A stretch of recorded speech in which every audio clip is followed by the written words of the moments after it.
Muito boa noite a todas e todos. É com imenso prazer que eu recebi este convite para estar aqui falando para vocês. Eu agradeço muito o convite feito pela Juliana e na pessoa dela, eu agradeço a todos aqueles que participaram da organização deste evento.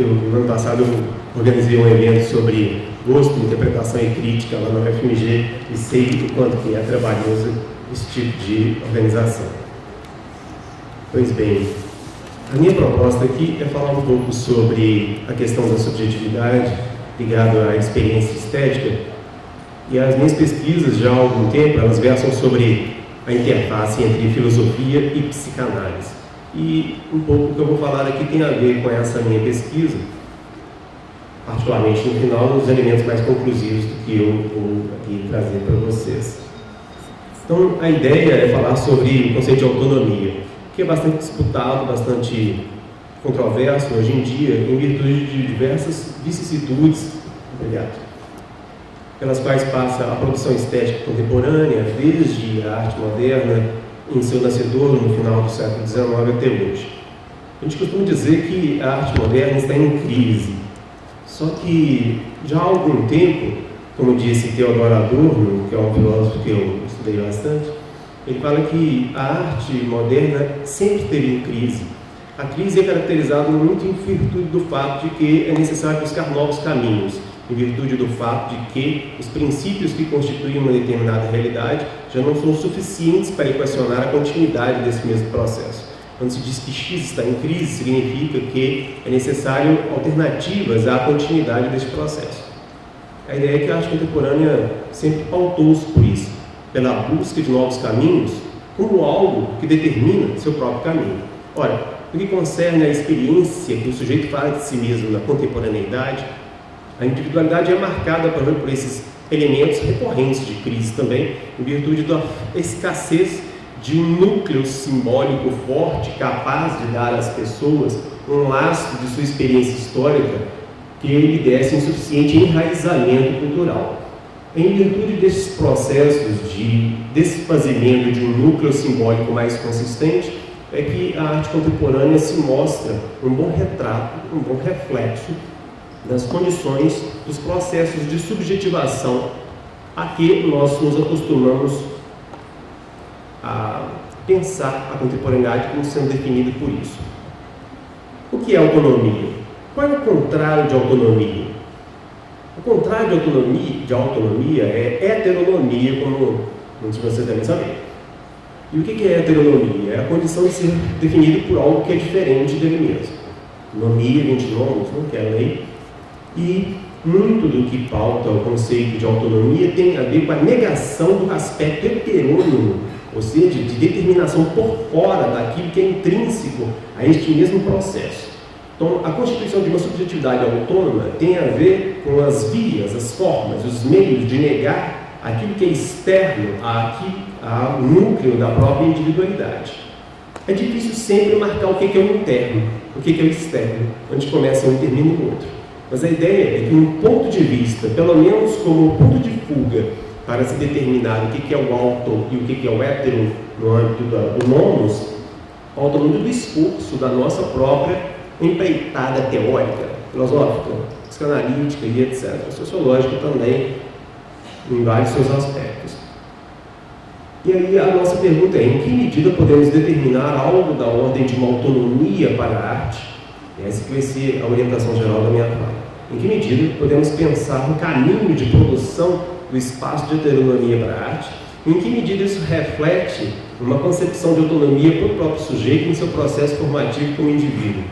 Essa aí vai ser a orientação da minha fala. Tanto a arte quanto a beleza surgiram de planos culturais não apenas heterônomos, mas que impediam de serem próximos ao que são hoje. Nem desde todo sempre a mim houve beleza.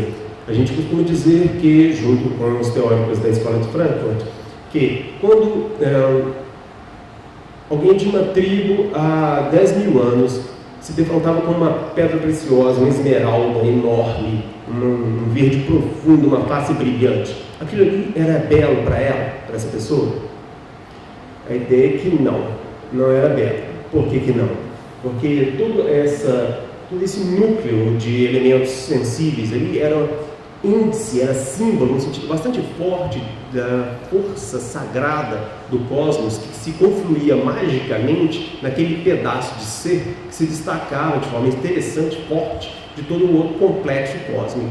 Então não havia beleza propriamente para seres que vivenciavam a influência de forças cósmicas pregnantes fortes no âmbito da sociedade, no âmbito da natureza, no âmbito dos processos cosmológicos como tais.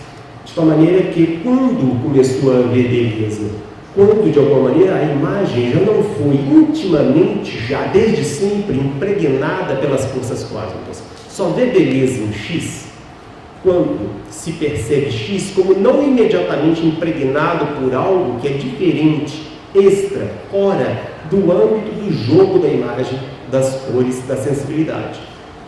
Então, a beleza surge no momento em que é necessário um mínimo de distanciamento daquilo que é intimamente produtor de ser das coisas.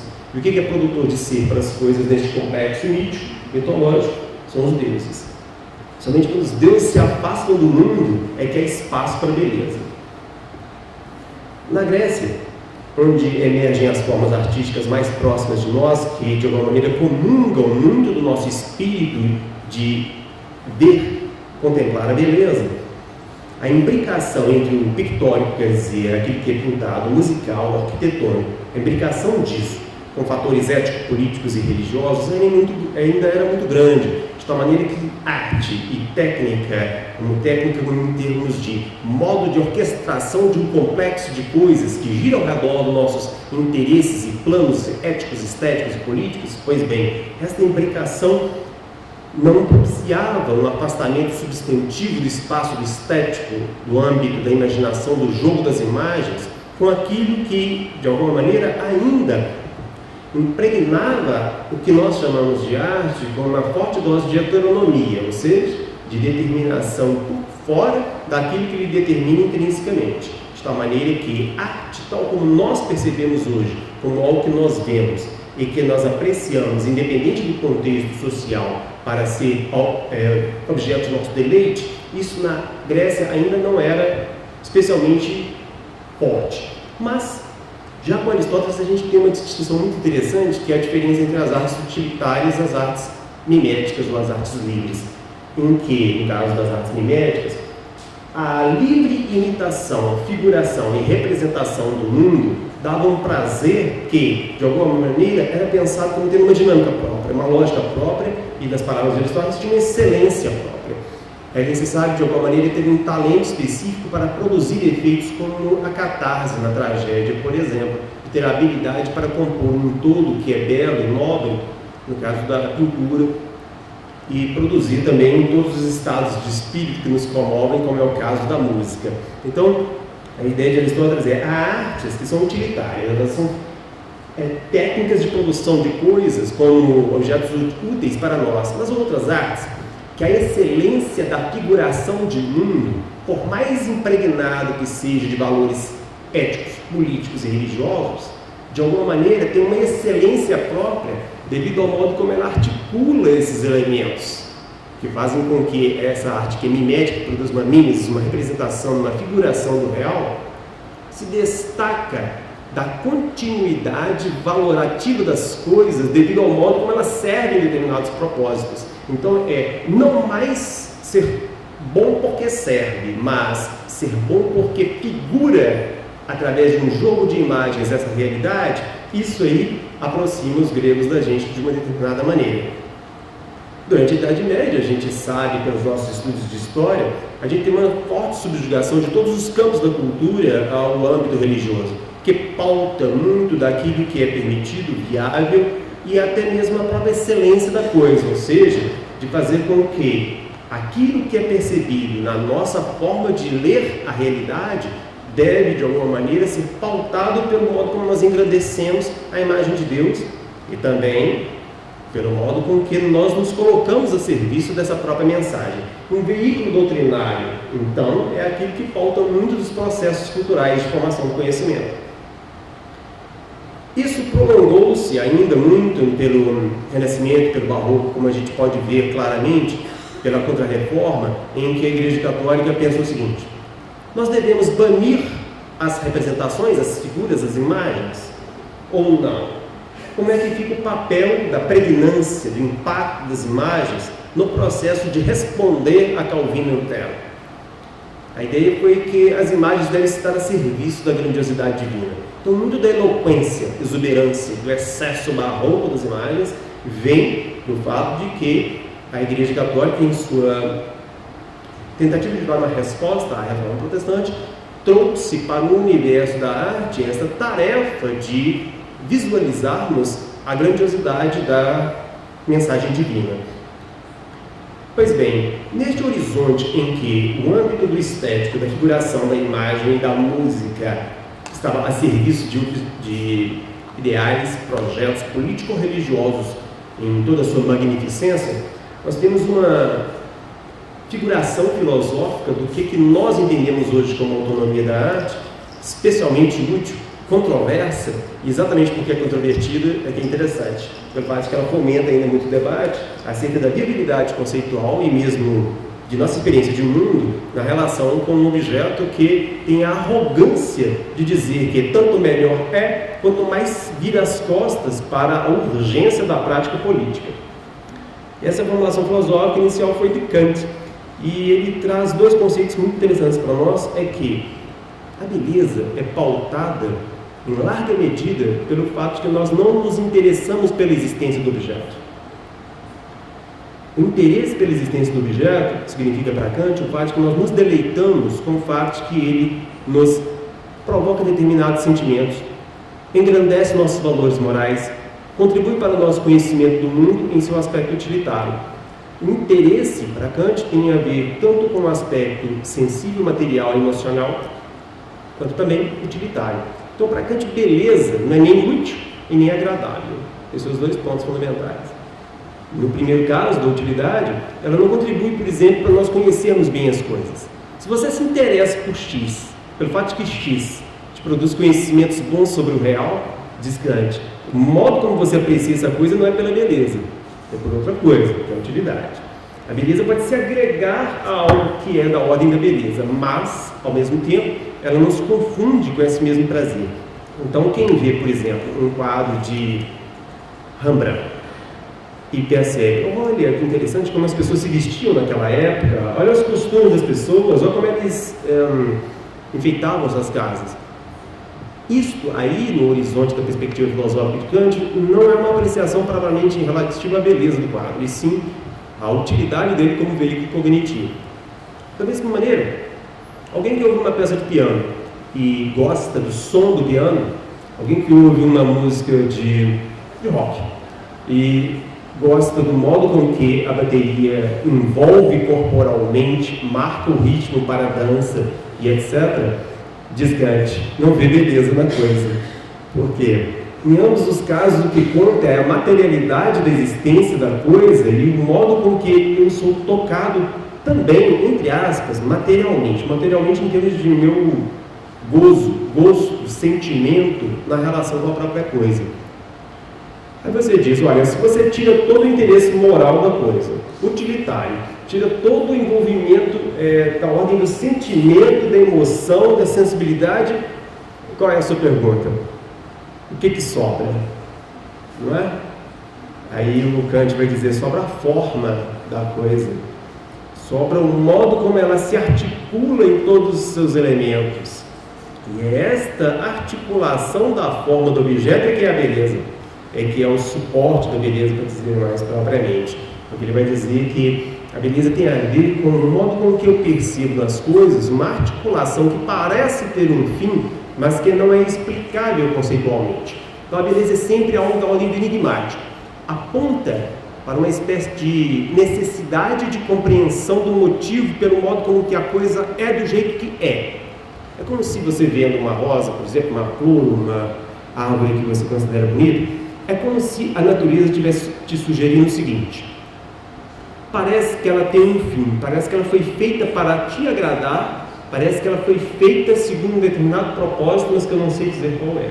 Então se trata de algo que aponta para a necessidade de deslindamento conceitual da razão de ser de algo, sem que eu, de certa forma, não saiba exprimir propriamente o que explica este algo. Isso pauta, em larga medida, aquilo que é o que passamos a chamar de contemplação.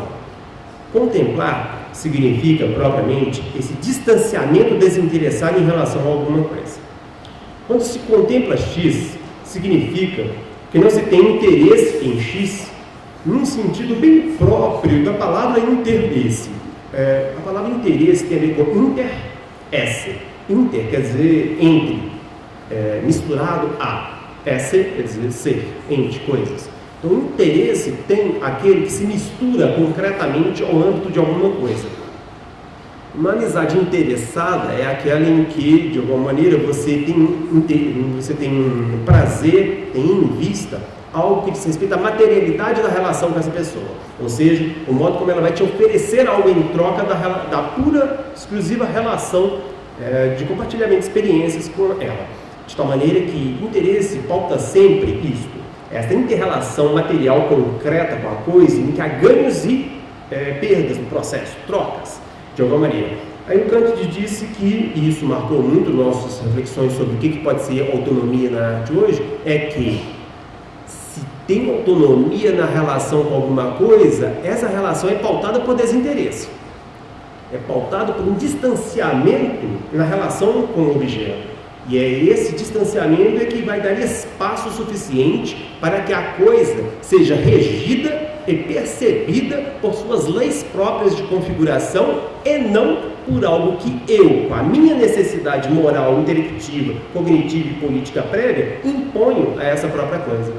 Então a atitude contemplativa parece ser o espaço minimamente necessário para que a própria coisa seja aquilo que ela é, sem que ela seja engolfada, engolida pelas minhas necessidades prévias, políticas, educacionais, morais, essas coisas todas, que obrigam-na a ser de uma determinada maneira.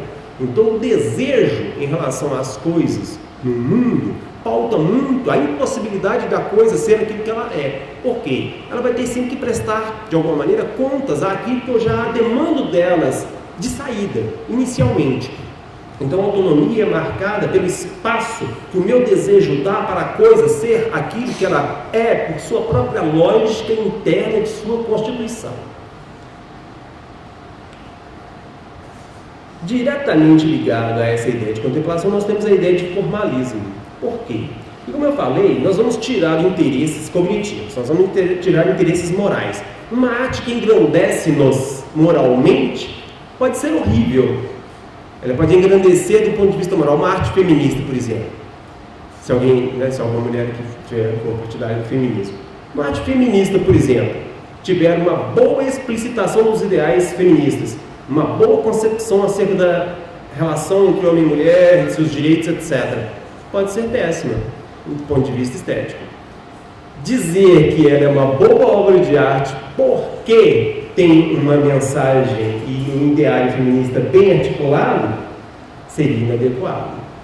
Ao mesmo tempo, se pode lançar a seguinte questão provocativa: uma feminista poderia ver uma obra com teor machista, mas que fosse esteticamente interessante, boa. Ela poderia ver essa obra de forma esteticamente progressista? Aí a ideia ela teria que fazer algo que o Kant chama de abstração. Ela teria que abstrair deste conteúdo, deste interesse que ela teria de ver uma obra que não fosse machista, e junto com a abstração uma outra atividade, que é intimamente relacionada, que é a atenção. Ou seja, focar a forma, a articulação dos elementos que constituem esta obra. Então, uma feminista que tivesse, digamos assim, uma concepção esteticamente progressista, nesse sentido aqui que nós estamos falando, ela deveria ser capaz de ver uma obra machista, mesmo assim gostar dela, mesmo que contrariasse seu interesse de engrandecimento moral, político, né, de gênero e essas coisas todas. Daí a enorme dificuldade de dar este espaço para os objetos serem aquilo que eles são, sem amarrá-lo em meu desejo. Agora vem a continuação, né? Depois a vírgula. Por mais nobre que seja esse meu desejo. Porque esse desejo, a gente pensa, amarra o objeto, a gente pode pensar, desejos mesquinhos, né? A ideia é que não. Desejos muito nobres também amarram os objetos, porque de alguma maneira a gente já quer deles algo, por exemplo, edificante moralmente, politicamente, religiosamente, que é o que a igreja na Idade Média sempre quis, que houvesse edificação moral, religiosa e ética por parte das imagens, da música. Embora, claro, que na Idade Média houve músicas e pinturas profanas, ou seja, aquelas ligadas ao cotidiano, que não tinham conteúdo religioso. Mas, de qualquer forma, o que pautou muito a excelência das artes na Idade Média era exatamente isso que, por exemplo, uma feminista faria ao exigir de uma obra que ela não fosse machista, por exemplo, pelo fato de que ela já pautaria a leitura dela para algo que é edificante. Como é o caso, por exemplo, também de alguém que quer exigir de uma obra de arte que ele seja politicamente engajado, politicamente favorável ao direito dos trabalhadores, essas coisas todas. A ideia é que o espaço de autonomização do estético é difícil de conseguir, muito em função disso, porque a gente já tem um ideal prévio de mensuração da progressividade da cultura. Como pensar que o estético possa ser progressivo, progressista, se nós abdicamos deste parâmetro de avaliação da coisa em termos de sua valorização prévia como sendo moral, política e socialmente progressista?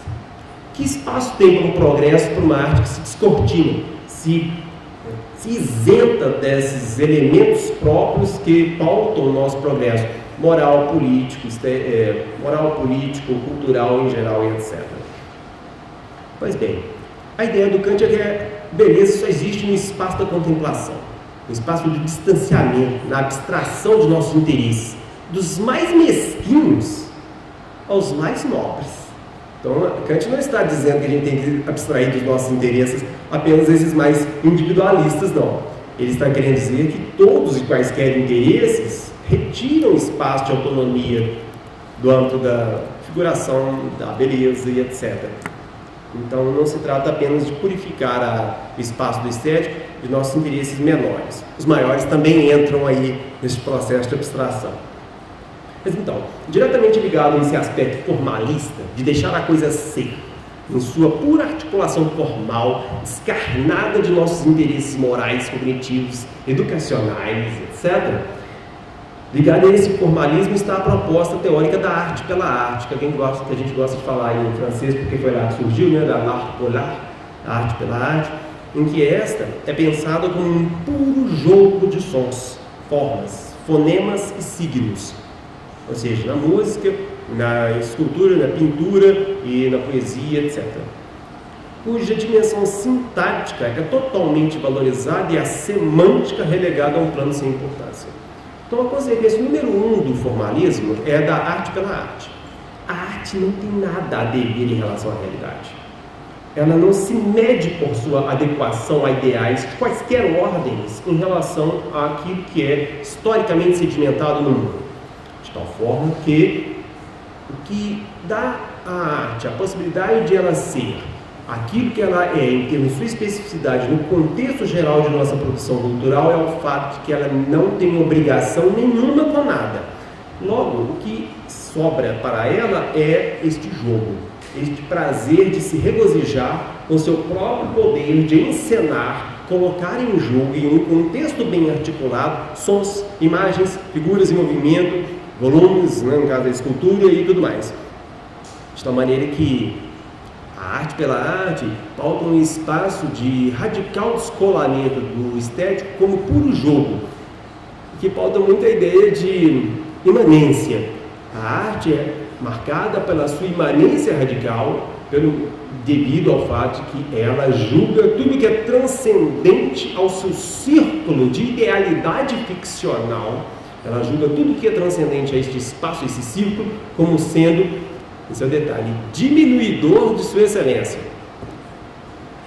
Então, uma arte que quanto mais presta contas ao espaço político, cultural, religioso, ético, etc., tanto pior ela é, porque ela abdica do fato de que ela quer ser livre dentro do círculo traçado por sua idealidade como ficção, como algo que se coloca para além da realidade.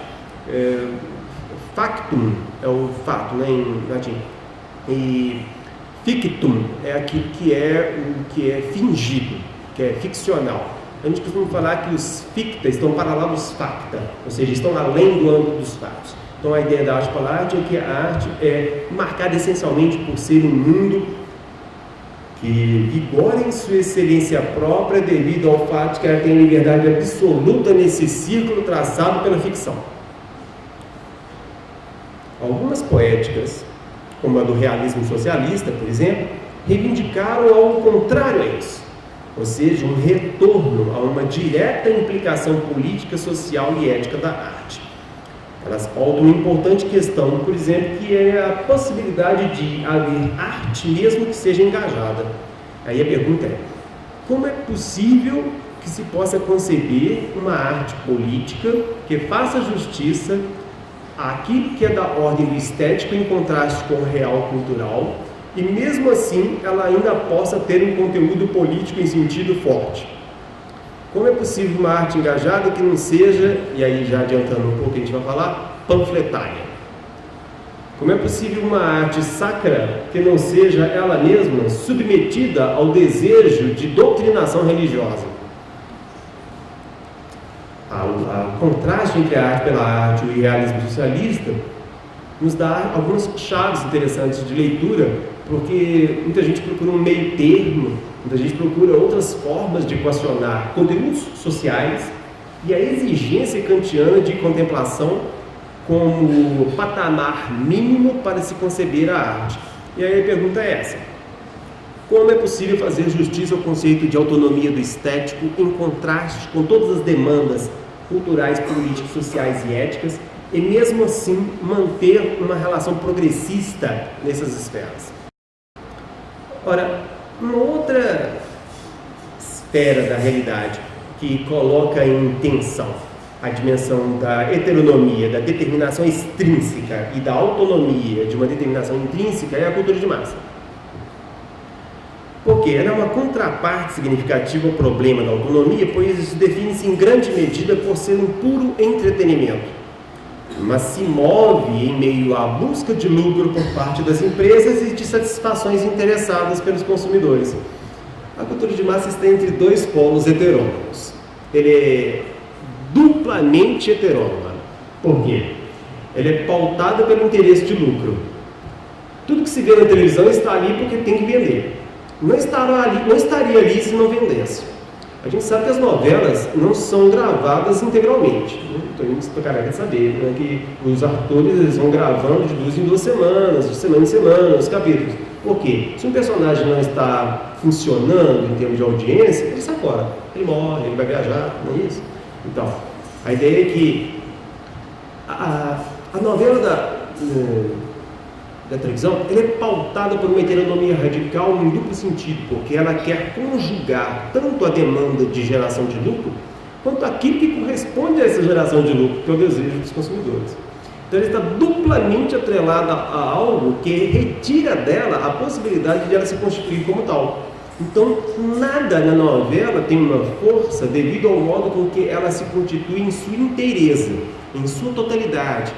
A Adorno gostava de uma expressão que eu gostei também de Vianney, que é a ideia de que nada na cultura de massa segue sua lei de movimento própria. Não há contemplação na cultura de massa. Ninguém contempla a novela das 8. Por que ninguém contempla a novela das 8? Porque eu costumo dizer o seguinte: cada beijo na novela das 8 tem que ser tão romântico e apaixonadamente pornográfico quanto a novela inteira. Quer dizer, ela obedece a uma demanda inicialmente marcada de uma sexualidade pornográfica, e pornografia não precisa haver, obviamente, sexo explícito. Ela tem a ver com a estimulação do desejo. O quanto esse desejo vai ser estimulado é outra conversa. Você vai de uma pornografia super leve até aquela que é explícita. Mas a ideia é que toda novela das 8 da Rede Globo é pornográfica, mesmo que não esteja cena de sexo explícito. Por quê? Ela é feita em função do desejo ser atiçado. Agora, tem outras contrapartes muito interessantes aí, que é o fato de que ele não seja realizado faz parte intrínseca, é uma parte intrínseca da lógica de estimulação do desejo. as pessoas compram o fato de que elas não vão participar, né, de que não vai ser realizado. Elas compram, digamos assim, a autorização, a licença de não ter relação direta com o objeto de desejo. Isso é consumido na pornografia também. Essa liberdade de não gozar com o objeto, gozar só com você. Esse distanciamento aí, que não tem nada a ver com o contemplativo, né, como vocês devem imaginar. Porque isso na verdade, é uma recusa de relação direta com o objeto. Não é simplesmente um distanciamento que o sujeito pratica para deixar o objeto ser aquilo que ele é. Mas essa discussão nossa sobre cultura de massa poderia ir longe demais, nos tirando o nosso caminho de autonomia aqui. Ela pode colocar uma heteronomia para a nossa discussão aqui. Sejamos mais autônomos naquilo que a gente está querendo falar aqui, então. Ok. Então, o que pauta a exigência dos consumidores da cultura de massa vai ser exatamente o que a arte contemporânea vai recusar. Ou seja, um prazer imediato, uma estimulação do seu gozo narcísico de se ver refletido no seu objeto, como a gente pode ver, por exemplo, nos reality shows. Todo Big Brother é aquilo que toda novela das 8 da Rede Globo sempre quis ser, mas teve vergonha de admitir. Ou seja, uma representação fiel daquilo que o cotidiano é. Compra-se uma representação narcísica da minha imagem em termos de minha explicitação cinematográfica em um ambiente glorificado porque está sendo visto por milhões de pessoas. Então, as pessoas reclamam muito que a arte contemporânea é muito difícil. Muitas vezes a gente vê sempre as pessoas reclamando nas exposições de arte, isso não é arte, eu não entendo como é que pode achar isso aqui bonito. A gente sempre vê galerias, exposições de arte contemporânea, as pessoas dão a sua opinião, que nunca é assim, muitas vezes não é nada elogiosa, dizendo que não entende, é absolutamente compreensível, absolutamente incompreensível. Mesmo, por exemplo, a arte musical contemporânea é altamente marcada por dissonâncias, quebras, rupturas, não tem nada da melodia suave, não tem nada da saturação dos sons que a gente vê em músicas de cultura de massa, essas coisas todas. Então, o que eu digo é que muito da dificuldade do hermetismo, ou seja, o fechamento da arte contemporânea, pode ser tributado ao desejo de contrariar a subjugação do estético, ao desejo de lucro e de distração narcísica. A arte contemporânea ela é essencialmente antinarcísica. Por quê? Ela quer bloquear esta projeção narcísica dos consumidores no espaço do estético. Então, em larga medida, o dissabor da arte contemporânea vem do fato de que ela é sem graça. E não só a arte contemporânea, né? Se você vê lá, por exemplo, um quarteto de Beethoven, por exemplo, né? Que é 2 violinos, uma viola e um violoncelo. Eu sempre gosto de passar algum quarteto de Beethoven para os meus alunos verem quando eu falo desse tipo de assunto, né? Porque eu faço, vamos fazer um experimento, ouça, eu sempre coloco no meu site lá, e aí ouça esse quarteto de Beethoven. Se o nosso experimento der certo, a sua primeira experiência, a primeira coisa que vai te vir na cabeça é que é sem graça. Se você achar sem graça, então pode continuar, você está no caminho certo. É isso mesmo, a experiência é essa. A primeira coisa é que o quarteto de Beethoven é sem graça, porque ele retira da gente aquilo que é próprio da atividade narcísica e interessada, que é o quê? Ver no objeto representado, projetado, aquilo de que eu tenho uma necessidade. Expressão da minha juventude, expressão da minha masculinidade, expressão de sexualidade, expressão de bem-estar, de potência, de imaginação do meu próprio eu, inteireza de minha concepção de mundo, felicidade e um caminhão de outras coisas que a arte contemporânea simplesmente retira do seu imaginário, seu complexo de imagens, formas, figuras em movimento, sons, instrumentação e etc. O que eu digo é então que a arte contemporânea é marcada por negar essencialmente aquilo que a indústria cultural faz com as pessoas o tempo todo, porque satisfazer seu narcisismo. Uma formulação muito sucinta, não é? Bastante enfática. Eu escrevi um bocado sobre isso, porque a sociedade de consumo é baseada numa estética narcísica de satisfação do próprio eu, em termos de suas demandas de autorrealização, centradas neste núcleo egóico de sua identidade. E aí a arte contemporânea é marcada por um distanciamento essencial em relação a isso. Ora, se a gente fala de hoje, das experiências estéticas atuais, do arrojo composicional da arte contemporânea, em que a gente vê uma complexidade muito grande de materiais estéticos, né, de interação de formas artísticas e de ruptura de fronteiras entre o meio tradicional e o tecnológico. A gente vê, por exemplo, muito em instalações de arte contemporânea, videoarte, de instalação, e mesmo o próprio vídeo é pensado como uma arte contemporânea usando o meio tradicional que é a própria televisão. Ora, nesta melange, né, como os franceses falam, essa mescla, essa mistura de diversos elementos, valeria a pena ainda insistir em um purismo, em um isolamento do estético em relação à realidade cá fora, o modo como nós vivemos?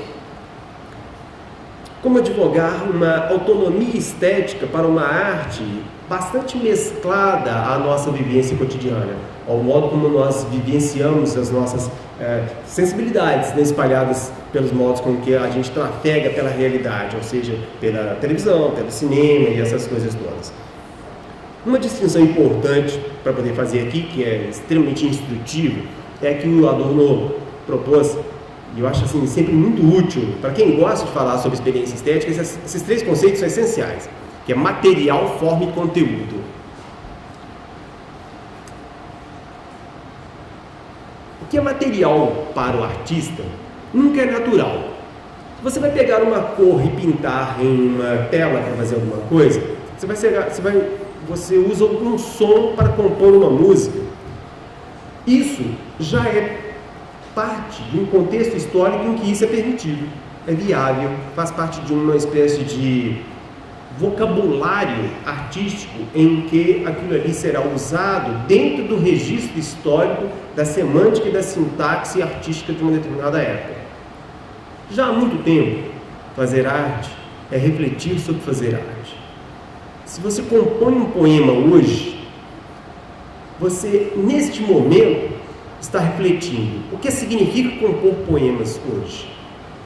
Colocar a palavra eu num poema, fazer um poema em uma primeira pessoa, hoje em dia é muito difícil. Se você faz isso, é como se você estivesse perguntando para todo mundo: posso usar eu como pessoa deste poema? É como se você estivesse lançando uma pergunta. Você coloca um traço vertical, quadrado, circular num quadro. A essa altura do campeonato, é como se você estivesse perguntando: posso usar um traço quadrado, circular? É legítimo esteticamente? Faz parte do horizonte de compreensão do que significa pintar, fazer um quadrado e um círculo? Faz parte do horizonte composicional da música hoje, fazer uma música apenas usando um acorde do início ao fim? Refalar. Posso usar refalar o tempo todo na minha música? Fazer a música significa perguntar se isso é possível, se isso faz sentido e etc. E há muito tempo atrás essa pergunta não era necessária, ela não revestia a coisa artística com interrogação. Por quê? Porque as coisas já estavam mais ou menos pré-estabelecidas como tendo um funcionamento garantido pela tradição da arte. A arte contemporânea, ela não apenas nega valores e modelos de composição anteriores, ela nega toda a tradição. Quando a gente vê, por exemplo, o barroco em relação ao maneirismo e o maneirismo em relação ao renascimento, o que a gente vê? O barroco nega essencialmente determinadas leis de articulação do maneirismo e do renascimento. O romantismo nega muito dos ideais de composição do classicismo, por exemplo. Quando a gente começa com a arte contemporânea, uma coisa muito interessante começa a aparecer, é que cada movimento parece negar tudo que veio antes. É como se cada movimento quisesse apresentar um horizonte de possibilidades de composição, de articulação artística e estética, que valessem por elas próprias, como se fosse um novo início de tudo na história da arte, da nossa relação estética com a realidade. De tal maneira que, neste contexto de questionamento radical de tudo que veio antes, qualquer pincelada na tela significa você perguntar para a realidade, para as pessoas: é legítimo fazer esse tipo de pincelada na tela? Sim ou não? Então, cada obra de arte hoje em dia é uma pergunta para o espaço de reflexão em relação à arte. Por isso que a gente diz que É essencial para os artistas, em qualquer dos âmbitos, refletir bastante sobre o seu fazer, porque a sua própria prática já é reflexiva, quer queira ou quer não queira. Mas se a própria arte, fazer, a prática, o aspecto concreto, se embebe, se tinge, se nutre de reflexões muito concretas, em termos de historicidade e do sentido histórico de fazer aquele tipo de coisa que se faz, ora, tanto melhor. E aí o que nós podemos pensar é: todo material que o artista usa será sempre pautado pela nossa relação questionadora da realidade. Significa o que é que significa a prática artística dentro deste cenário. Obrigado. O que significa a prática artística dentro deste cenário em que tudo está aberto a um questionamento exacerbado, assim, forte, pregnante, enfático?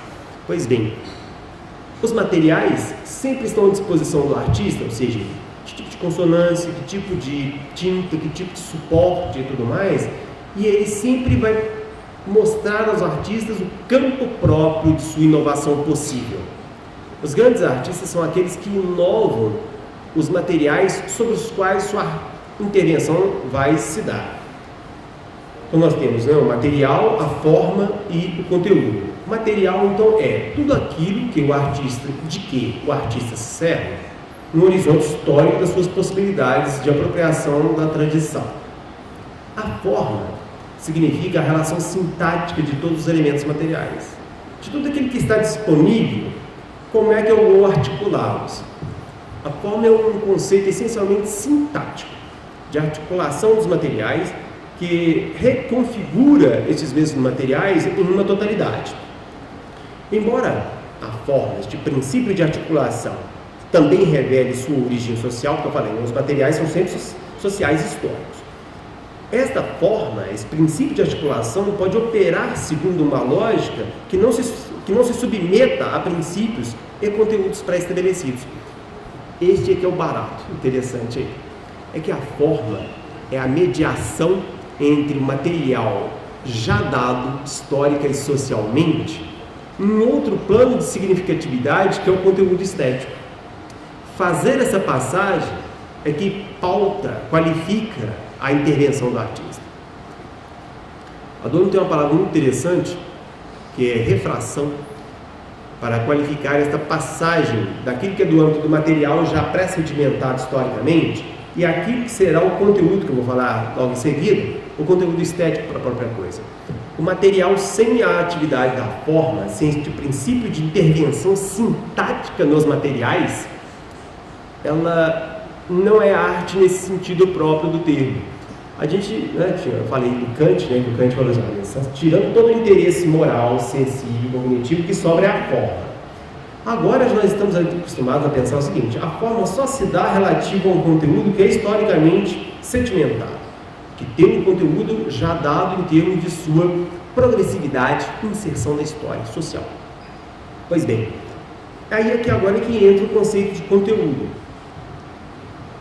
E ele entra de forma significativa, uma vez que ele aponta precisamente para o que se pode almejar como uma arte autônoma, ou seu contrário, uma arte submetida a um direcionamento que restringe aquilo que é de fundamental importância, que foi para o Kant e que é para nós também, que é a liberdade da forma e seu jogo imagético ou imaginário. O conteúdo estético de uma obra é radicalmente mediado pelo modo com que a forma modela e reconfigura os materiais. É o poder de articulação das palavras, é a força de conexão das imagens, é o poder da narrativa dos sons e dos personagens na literatura, é que vai poder pautar este processo de clivagem, de passagem de um plano ao outro de significado. E o conteúdo estético para Adorno, isso que é especialmente importante, nunca é aquele que é dado na realidade antes de sua inserção na continuidade interna da totalidade da obra. Então, o conteúdo estético não é de um poema, por exemplo, não é o que nós lemos no poema de forma imediata. Diz respeito a uma outra coisa, a um processo de leitura em que o significado do poema vai ser dado em outro plano, em que o aspecto emudecido das palavras conta como fonte de sua eloquência. Por isso que muito da arte contemporânea pode ser interpretada através do seu mutismo, do seu hermetismo, do seu fechamento, é porque a eloquência da arte contemporânea é pautada pela sua recusa de falar, pela sua recusa de transmitir conteúdos previamente estabelecidos.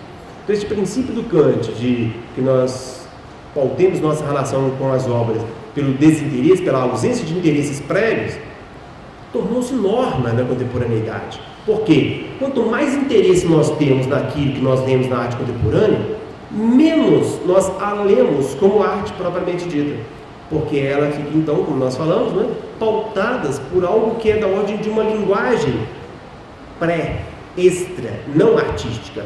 E é muito da capacidade de ver a arte, consiste em não exigir que ela fale aquilo que nós já queríamos ouvir. Só que isso não é nada fácil, esse é o problema. Isso é um desafio, a todo instante, o tempo todo, de tentar perceber isso. Por mais que os materiais, ou seja, aquilo de que dispõe o artista para fazer a sua obra, eles tenham uma origem historicamente, socialmente clara e passível de ser identificada em todo o seu peso histórico, em sua carga intencional, eles não necessariamente determinam, seja cada um em particular ou em seu conjunto, o significado estético legível a partir da configuração formal da obra em sua totalidade. A forma estética, ou a colocação em perspectiva de uma performance, ou as associações instigadas por uma intervenção ou um objeto, podem fornecer uma ruptura nos significados empíricos, sociais prévios, de tal forma que tenhamos um conteúdo que aspira a uma significação que ultrapassa este plano inicial. Eu gosto de exemplificar tudo isso que eu falei agora com a diferença entre pornográfico e erótico. Uma arte que é pornográfica e uma arte que é erótica. Tem gente que acha que não tem diferença nenhuma. Pornografia e erotismo, a mesma coisa. Por exemplo, tem um livro que eu gosto muito de chamar História do Olho, do Georges Bataille. Ele é permeado de erotismo o tempo todo. Descreve cenas sexuais de forma muito enfática, muito clara. Chama História do Olho. Ok. A gente pega uma capa da Playboy, por exemplo, né, um vídeo pornográfico, essas coisas todas, em que, embora não seja narrativa só literária, né, tem todas as imagens que o livro sugere lá desse livro do Georges Bataille. Qual que seria a diferença entre o erotismo do Bataille e a pornografia da revista Playboy? Bom, a minha resposta é basicamente a seguinte. A pornografia subjuga todo o complexo de suas imagens, toda a complexidade de seus elementos, ao desejo de estimular o desejo. O Jean Baudrillard, que é um teórico francês muito interessante, ele fala o seguinte: a pornografia não vem de objeto de desejo, ela vem de desejo das pessoas. O que a pornografia dá às pessoas é, essencialmente, o prazer de elas se perceberem como seres desejantes. Em um processo de amortecimento dos afetos, que a gente chama de desafecção na contemporaneidade, a pornografia está aí para estimular sexualmente as pessoas, de modo a elas se valorizarem por isso, pelo modo com que elas se veem desejando o tempo todo. De tal maneira que o que a capa da Playboy vende aos homens é a configuração do seu desejo, desejo por aquela mulher, que é obviamente sedutora. Não há dúvida de que ela seja. Tudo aquilo que gira em torno da excelência de plasmar aquela imagem, desde o instante de suas preparações iniciais até a edição final do Photoshop, que não é pouca, a gente sabe. Então, em todo esse processo aí, tudo é orquestrado na direção de estimular o gozo com o próprio desejo. Pois bem, qual a diferença disso para uma arte erótica? Eu digo é que, na arte erótica, a sexualidade existe como material e não como fim. Essa é a diferença fundamental que eu vejo, a minha explicação. O erótico usa o sexual como elemento, matéria, para formar uma totalidade de sentido que ela mesma não tem como sua finalidade, ela não tem sua razão de ser no processo de estimulação do desejo sexual. Então a ideia é que, vamos outro exemplo, fica mais claro com outro objeto.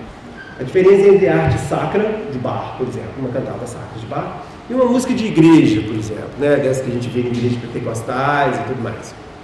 Qual a diferença entre uma música sacra de Bach, uma grande arte, e uma música de igreja que é usada lá naqueles cânticos? Embora, claro, a música sacra de bar era usada em missas também. Mas a ideia é que a fé, o enlevo espiritual na música de bar é elemento, é matéria. Eu costumo provocar dizendo o seguinte: a fé numa cantata sacra de bar tem tanto valor quanto a progressão harmônica do acorde de primeira para terceira. Quer dizer, elas têm o mesmo estatuto, quer dizer, matéria para a constituição de uma totalidade. Quando o Bach compunha suas missas, ele foi censurado por quem encomendava as missas dele, né, as cantatas, é que as pessoas estavam achando as cantatas bonitas demais e estavam esquecendo de Deus, né? Quer dizer, a beleza parecia desviar a atenção das pessoas para aquilo que estava mais importante para quem comprou lá, né, encomendou a cantata do Bach. O que estava mais interessante? É que com a beleza da cantata do Bach, realmente eu recomendo vocês, eu indico ouvir as cantatas de Bach, que são realmente magníficas, magistrais. Pois bem, a ideia é que elas são tão bonitas que parece que Deus ali tem tanta importância quanto o acorde de Fá, o que não é nada honroso para o Altíssimo, né? Realmente ser equiparado em termos de composição musical ao acorde de Fá não é nada grandiloquente. A ideia é essa. A arte subjuga nossos interesses dos mais vis, baixos, até os mais elevados e sublimes, a matéria, elemento material na constituição das coisas. É claro que alguém pode ouvir uma cantata de Bach servindo-se dela para ter um enlevo espiritual de contato com Deus. Pode. Mas a gente desconfia que o sentido próprio dessa música não é esse. Desconfio que o sentido próprio desta música é exatamente dissolver, mesclar o enlevo. Em filosofia a gente gosta de falar do pathos, né? Ser afetado por essa dimensão religiosa, é mesclar isto no complexo geral da obra, de tal maneira que todos os elementos musicais, de progressão de acorde, da melodia, essas coisas todas, equiparam-se a todos esses outros elementos. Então, de forma análoga ao que nós falamos da pornografia, uma música de igreja, o que ela faz? Ela subjuga todos os elementos materiais, ela faz o contrário da cantada do Bach. Por quê? A música de igreja lá, né, que quer simplesmente que você glorifique a Deus, ponto, e é isso que quer, o que ela vai fazer? Ela vai subjugar os elementos todos musicais ao seu desejo de glorificar a Deus. Na verdade, ele faz o contrário de Bach. Por quê? O Bach subjuga os elementos de ordem religiosa a necessidade fundamental de compor uma totalidade estética que valha por si, fazendo com que a gente abstraia facilmente nosso interesse religioso de glorificação de Deus e preste atenção na forma, que é isso que o cardeal lá uma vez falou para o Bach, né? As pessoas já não estão muito preocupadas com Deus aqui, ouvindo a sua música. Elas estão se envolvendo tanto com a beleza dela que está deixando de lado. Muitas vezes, aliás, algumas pessoas falaram isso relativo ao Sebastião Salgado, que tem esse fotógrafo, né, muito famoso, que lançou agora um livro recentemente, o Gênesis, em que ele faz muitas fotos de trabalhadores sem terra e que trabalham em carvoaria. Ele tem um trabalho bastante ligado ao trabalhador, né, às classes baixas, e tudo mais, de favela e tudo mais. E aí eu já ouvi as pessoas falando: ele quer fazer arte com a miséria dos outros. E realmente tem algo muito estranho, né, quando a gente vê, às vezes, fotos belíssimas de crianças completamente subjugadas a um trabalho escravo, né, em carvoarias, completamente sujas, e na foto são lindíssimas. Né? Essa é a dificuldade do autônomo, da autonomia da arte, quer dizer, na medida em que ela começa a subjugar os nossos desejos morais, éticos, religiosos, essas coisas todas, ao seu próprio fim, começa a incomodar. Agora, o mais interessante é que ela começa a incomodar tanto quem é à direita quanto quem é à esquerda do espectro político.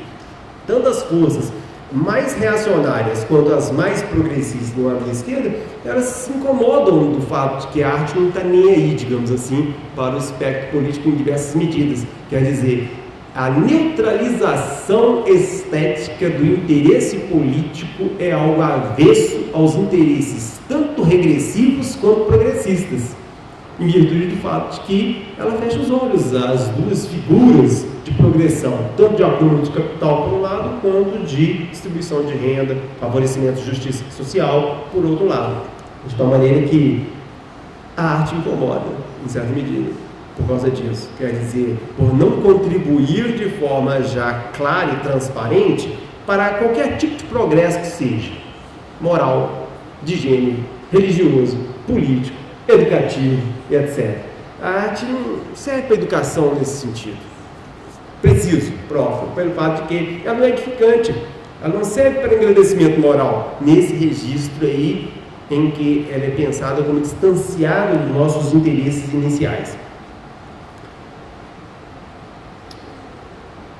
Por mais que valorizemos uma arte progressista em termos políticos, o princípio da autonomia estética nos move a pensar que a capacidade de julgarmos uma obra em virtude de sua sintaxe estética é incomparavelmente valiosa.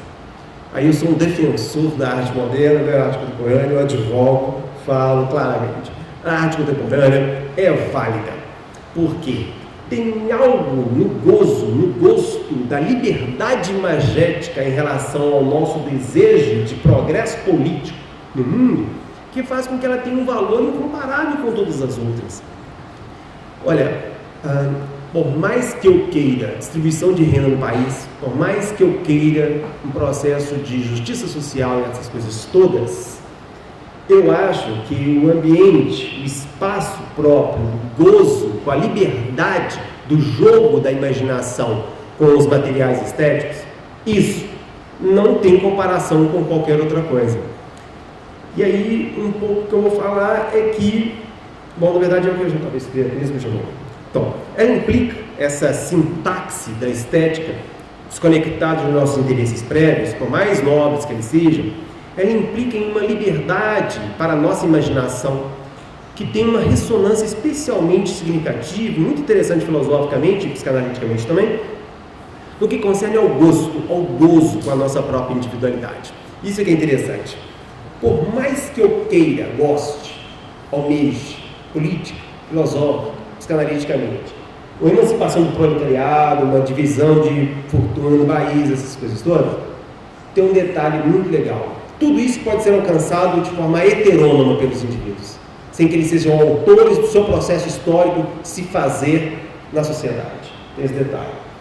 A arte dá o prazer às pessoas de algo especialmente significativo, que é a liberdade com toda e qualquer percepção de mundo prévia que o fundou, que estabeleceu o seu próprio processo de subjetivação.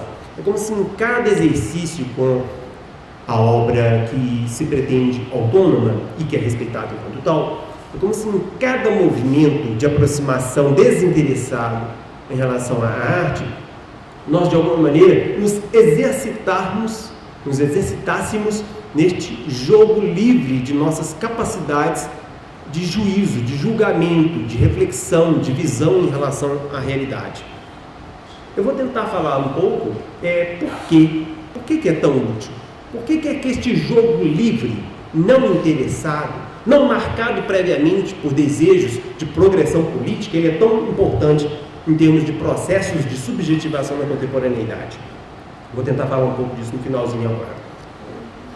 Resgatando a famosa leitura do poeta filósofo Friedrich Schiller sobre a estética de Kant, podemos dizer que este impulso de desprendimento dos conteúdos em relação ao princípio agregador da forma constitui a base para uma relação do sujeito consigo especialmente produtiva, no sentido de uma autoprodução de significados não imediatamente assimiláveis segundo uma inércia social a que ele já está submetido.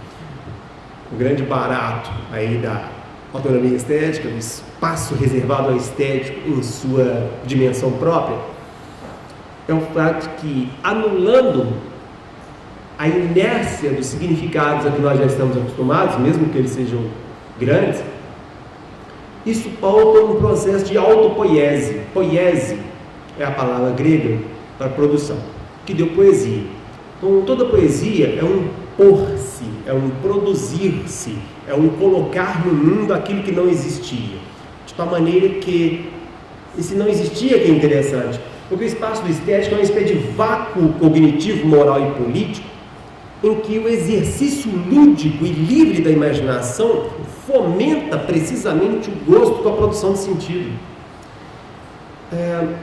O Adorno tinha uma concepção de indústria cultural muito interessante, muito legal, que ele dizia o seguinte: quando você ouve uma música do El Chan no rádio, é exagerado, você ouve uma música do El Chan, ou enfim, da Rihanna, etc., ele dizia assim, ela já vem ouvida.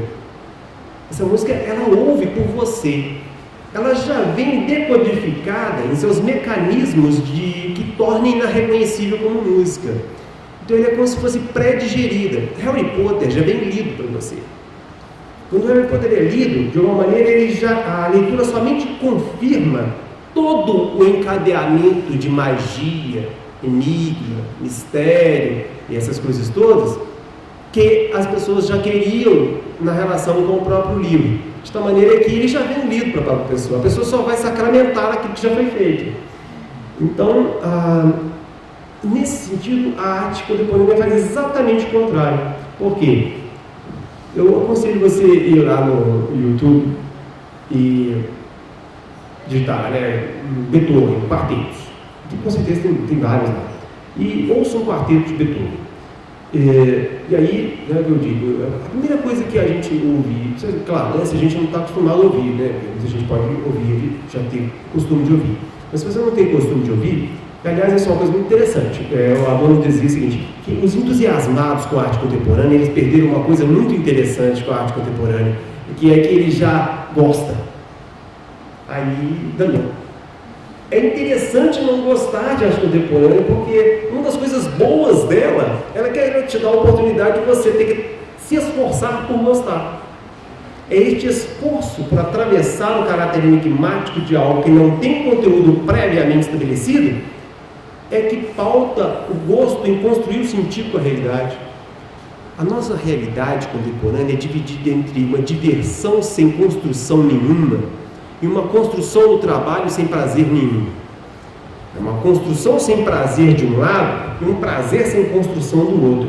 É alguém chegar, depois de ter trabalhado o dia inteiro sem ter um reconhecimento do gozo, de sua identidade no que faz, e chegar de noite e ter um puro prazer sem se reconhecer construindo o significado daquilo com o que ele tem prazer. Você é essa frase? Acho que sim, né? Então, é muita preposição em uma frase só. Mas então, o que acontece? A arte contemporânea, ou a mesma arte, no caso Beethoven não é contemporânea, mas então, ela dá aquele prazer de você ter prazer com o processo de começar a gostar. Isso é muito legal. Toda vez que eu ouço música assim, eu fico prestando atenção nos momentos intermediários. Quer dizer, não quando você ouve pela primeira vez um trio de Weber, por exemplo, você acha que é a coisa mais disparatada, difícil de entender e tudo mais. Depois de 3, 4 audições, já começa a ficar interessante. Você entende uma coisa ou outra e tal, esse momento é especial. Por quê? É exatamente aquele momento que você está percebendo que o esforço que você fez de ter ouvido 3, 4 vezes começa a te recompensar. Você começa a ligar as frases, você começa a ver como é que está progredindo a música. O interessante aí é que o seu gosto não é só com a música. É com o quê? Bom, não tem como passar o microfone, pessoal. Então, é com a sua própria atividade. Isso que é interessante. É como você gosta dessa música pelo fato de que ela é o suporte e o veículo para você gostar de construir o sentido que ela poderia te dar. Ficou claro a frase?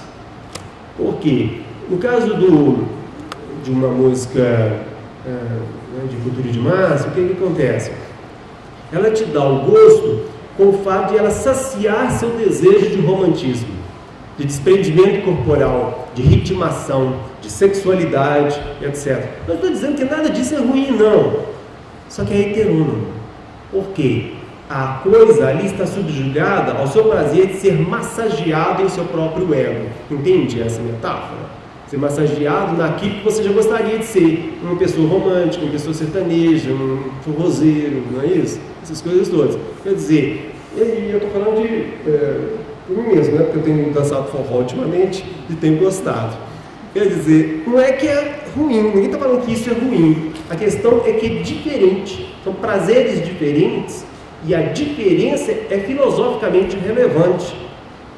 Em termos de formação, psicanaliticamente instrutiva para nós, que é o fato de que na música, e a música, né, Beethoven, Brahms e companhia, o que acontece? O nosso prazer não é o fato de que a música já satisfaça os nossos desejos. É um prazer com o fato que você constrói o sentido que a música pode te dar. Então, o interessante aí dessas músicas todas aí de Beethoven e companhia é que ela é um veículo de produção de significado que não seria alcançado se já te fosse te dado de início. É aquela ideia. Por que a arte se recusa a comunicar um sentido prévio? É que ela estabelece no espaço de sua autonomia compositiva, autonomia, leia-se, descolamento em relação aos seus desejos e interesses prévios, é neste espaço de autonomização hermética e fechada do espaço estético, pictórico, musical, que ela pode te dar o prazer de você se reconhecer como alguém que é capaz de produzir um sentido novo na relação com os objetos do mundo. Todos os outros, por melhores e gostosos que eles sejam, progressistas e sexualmente atraentes, e tudo isso é ótimo, é muito bom. O problema é que tudo isso tem um denominador comum, que é o que? Obedece aos seus desejos prévios. E nenhum deles há este gozo essencialmente pautado pela recusa de sua concepção prévia de mundo.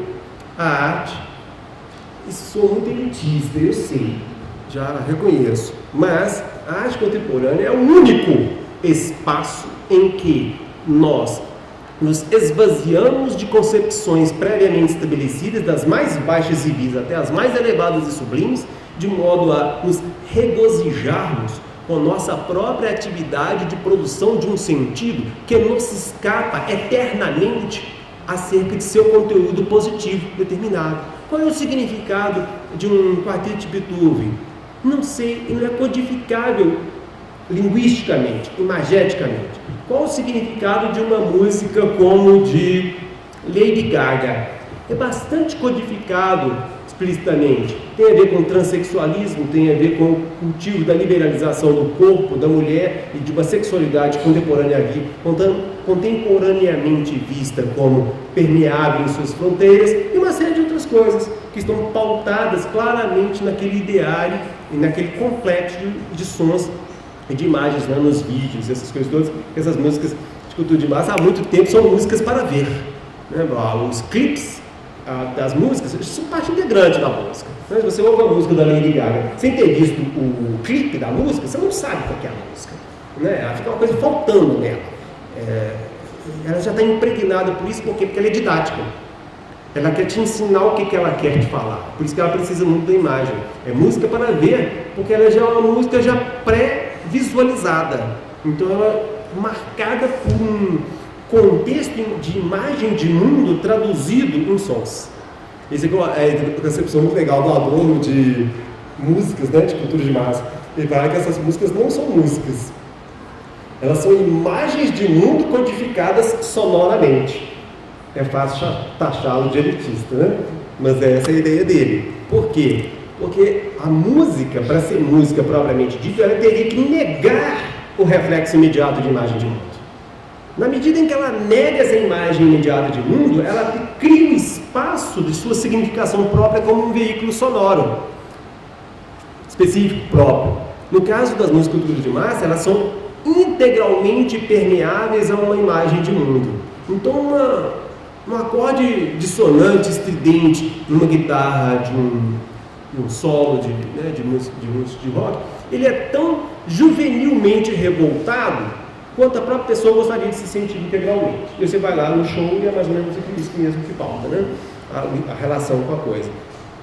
Por isso não é música, né? Isso é para Adorno. Como vocês podem ver, você pode taxá-lo claramente como elitista, porque desconsiderando totalmente o valor agregador, né, das pessoas ao redor dessa música, etc.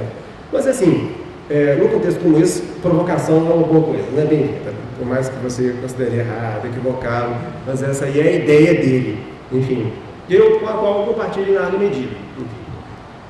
Mas então, o que pauta muito, então, o espaço da autonomização refratária do estético aos desejos sociais históricos prévios, é o fato de que nós ultrapassamos aquilo que a sociedade já fez de nós historicamente.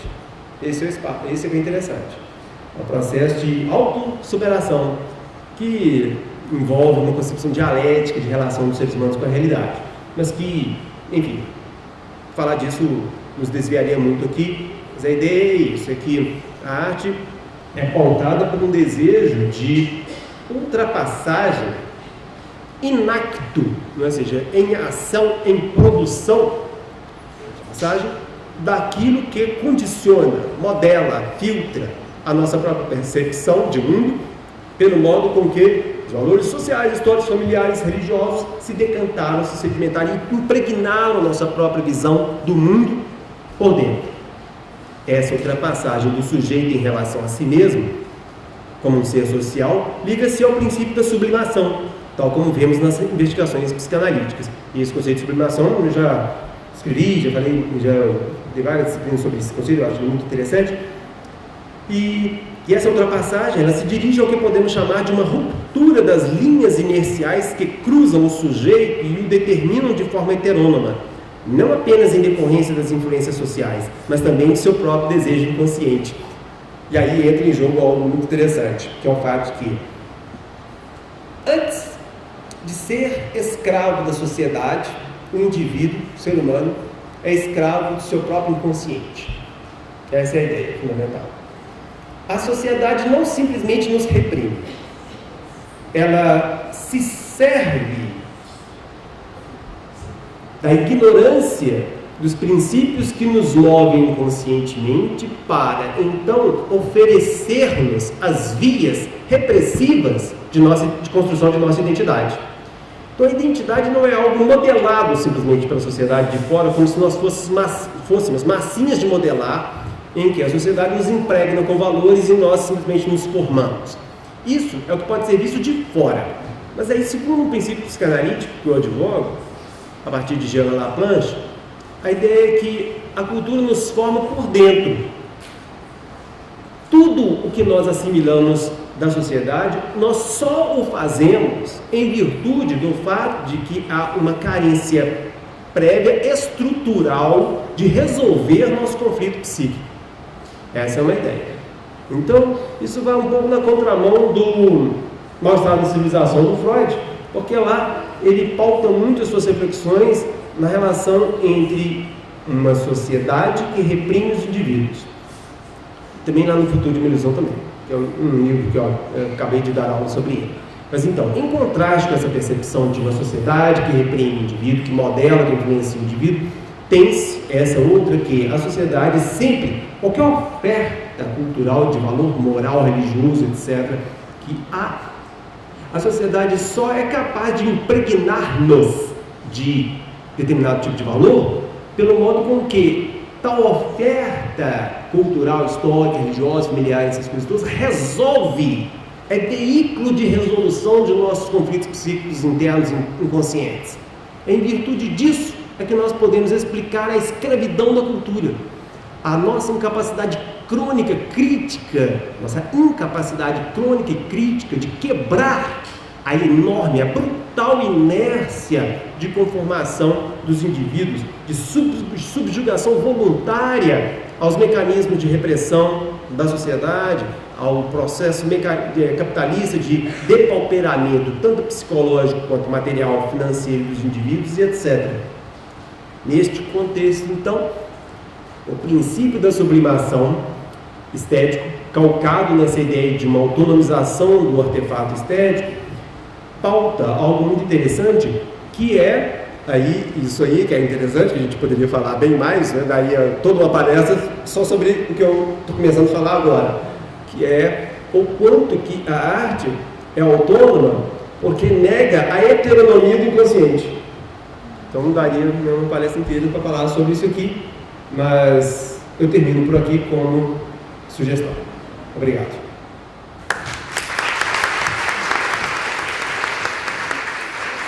Temos um tempo aí e eu pediria que viessem à frente para fazer uso do microfone, que nós estamos gravando.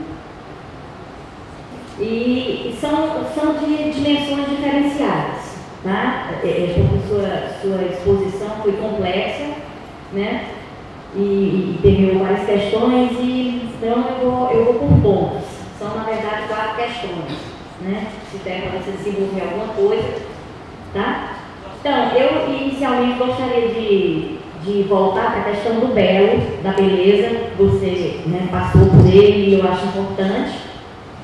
E, por exemplo, na pesquisa que a gente está desenvolvendo, a gente percebe, né, que eu gostaria que você desenvolvesse, uma diferença do que é belo para o Marcuse e para o Adorno, quando eles vão constituir o que é belo na arte, né? Bem, pela minha apreensão, a noção de belo, né, para Adorno tem a ver com natureza, que eu gostaria que você pudesse desenvolver, e a noção de belo em Marcuse tem a ver com o prazer que a arte pode permear, né, a partir da sublimação. E que esse prazer, né, que vem com a sublimação não é qualquer prazer, como o prazer de uma música, de uma festa de aniversário, etc., ou de um prazer eufórico, né? Mas um prazer que reconcilia, né? Que tem a ver com o conceito de reconciliação, que eu acho muito interessante dos dois autores, né? Da reconciliação. Então, esse prazer é um prazer que não é um prazer eufórico, mas é um prazer prazer o que você falou? Eufórico, né? Mas um prazer reconciliador com a própria natureza humana, ou com aquele que foi reprimido. Então, aí eu vejo um pouquinho de diferença entre o belo. Eu acho complexa a diferença, mas eu acho interessante se você puder desenvolver, né? A outra questão diz respeito à arte contemporânea, né? Você falou, pelo que você falou, né, não sei se eu entendi, você fez uma ligação da arte contemporânea com a arte moderna, inclusive quando você colocou alguns exemplos da própria arte moderna, Beethoven e outros, né? Quando você falava da arte contemporânea, talvez, não sei se eu entendi, que existe aí, né, a gente estava até comentando, uma ligação que os dois, de certa forma, provocam ou estão permeados por essa questão da contemplação, ou do estranho, ou da estranheza. Mas quando você falou da arte contemporânea, fiquei querendo mais da arte contemporânea, né? Da performance. Eu acho que você citou a performance, a videoarte e o Sebastião Salgado, né? Mas eu fiquei assim, porque então você não dialogou mais com a arte contemporânea, fiquei querendo mais. E aí eu trago uma questão que é a que você falou, que é um desinteresse. Mesmo desinteresse, a não ter relação do sujeito, né, com a arte, existe na arte contemporânea. E eu fiquei pensando na performance. Ou em outras artes que são mais interativas, completamente interativas, em que o sujeito se coloca na obra, ele pinta, ele faz outra coisa diferente. Não há, para mim, uma contemplação nesse sentido de afastamento, muito pelo contrário. Tanta gente que vai às vezes para uma exposição que tem uma, não sei, né? Estou falando assim o que me veio. E é uma inquietação mesmo, há muito mais uma interação e um receio do sujeito ser pego ali de surpresa para interagir com aquilo também. Eu sei que não é só isso. Que aí é onde fica essa contemplação, né? Esse não se colocar, né, no sentido, não colocar os seus desejos, né, não se colocar lá fazendo também aquela obra acontecer, né, com a sua performance de vida também, né. Então eu me coloquei assim, com essa dúvida, né. Eu vou colocar só essas duas questões, depois quem sabe se você, né, pode abordar, senão eu trago as outras. Obrigada. Você apontou para o fato de que a arte contemporânea ela não pretende realizar aquilo que é desejo, não é? Ao não pretender realizar aquilo que é desejo, o que a arte contemporânea pretende? Né? Eu estou questionando a ideia de que ela não tem pretensão nenhuma, não é? E pensando nisso, quer dizer, né, pensando na forma também como você para entender a forma como você, afinal, concluiu, provisoriamente evidente, o que você estava dizendo. Quer dizer, se eu penso numa sociedade que, quer dizer, na verdade, o que está em questão não é tanto aquilo que ela requer, mas o que é possível negociar, né, em termos de negociação do desejo, e se eu penso no desejo como registro do próprio inconsciente, não é? Eu fico pensando se eu entendi bem, e queria que você me ajudasse a entender isso, se o que está em questão é a heteronomia do desejo, né? Quer dizer, a possibilidade de superar isso, que seria a inércia, né, da conformação do desejo inconsciente, não é? E se quando a gente pensa na ideia, portanto, de heteronomia do desejo, se a gente vai encontrar com uma ideia de autonomia do desejo, e o que seria isso quando se trata de inconsciente? Né? Disso precisamente sobre o que o máximo se pode saber. É que se sabe que não se sabe, não é? Enfim, né? Acho que as duas coisas estão ligadas e eu gostaria muito de te ouvir falar sobre isso. São perguntinhas fáceis, né? Tranquilas, dá para responder facilmente. Pois bem, então vamos lá aos desafios. A relação entre Marcuse e Adorno ela é muito instrutiva em diversos aspectos, em termos de nossa concepção do que significa a modernidade e a contemporaneidade. Na verdade, a gente poderia realmente aqui problematizar esse ponto de clivagem entre o moderno e o contemporâneo. Eu só não o fiz porque nosso conceito de autonomia, digamos assim, ele é mais abrangente, de tal maneira que persegui-lo nessa diferenciação nos demandaria bem mais tempo, etc. Por isso que eu falei, eu fiz um arco desde Beethoven até Sebastião Salgado, né, para mostrar em cada uma dessas etapas, quer dizer, no algo pré-moderno, já beirando aquilo que vai ser a modernidade, o moderno e o contemporâneo, tem algo que atravessa este espectro, que é o desejo de autonomização do espaço da relação entre o sujeito e o objeto, o artefato, na arte. Pois bem, então, no que concerne a relação entre Adorno e Marcuse, o Adorno usa a natureza, sim, como paradigma para se pensar a beleza. Ele tem uma frase muito espetacular lá na teoria estética que ele fala o seguinte: a arte não imita a beleza da natureza. A arte imita o belo em si mesmo, independente de uma configuração específica. Quer dizer, ele imita aquilo que é mudo na natureza, de modo a dar à natureza a eloquência que ela não tem em sua própria beleza. De tal maneira que a arte era uma espécie de tradução cifrada daquilo que é uma linguagem emudecida das coisas, que adquire uma determinada eloquência no espaço da beleza natural. Então é como se a arte quisesse traduzir, ela fosse como diz Paul Valéry, ela é uma imitação servil daquilo que é indiscernível nas coisas. Quer dizer, é algo que é íntimo, interno, é como se a arte desvelasse, a partir de uma subjugação extrema, a algo que é absolutamente indecifrável, como um enigma inscrito na própria substância da natureza. Ou seja, a arte é pensada como uma tradução possível dentro do espaço do humano, daquilo que é pré-humano, daquilo que é da ordem da natureza. E aí a arte contemporânea, com todas as suas tensões e contradições, e é isso que Adorno sempre pontua também, por mais contraditória que a arte seja, por mais enigmática e hermética que ela seja, aponta para um ideal de reconciliação, ou seja, de beatificação, de relação harmoniosa dos seres humanos com o objeto, entre o espírito e a natureza, entre o intelecto e o corpo, etc. Só que o Adorno insiste sempre que esta imagem de reconciliação, de felicidade, de liberdade, ela sempre tem que ser pensada no âmbito apenas do possível, porque toda realidade mais factualmente construída aniquila toda a riqueza que o potencial somente adquire se mantido no horizonte de sua pura possibilidade. De certa forma, o Adorno é um tanto pessimista em termos de possibilidade utópica concreta. Todo o ideal de utopia para Adorno é essencialmente negativo, ou seja, como algo que não se realiza nas configurações conceituais, políticas e até mesmo estéticas.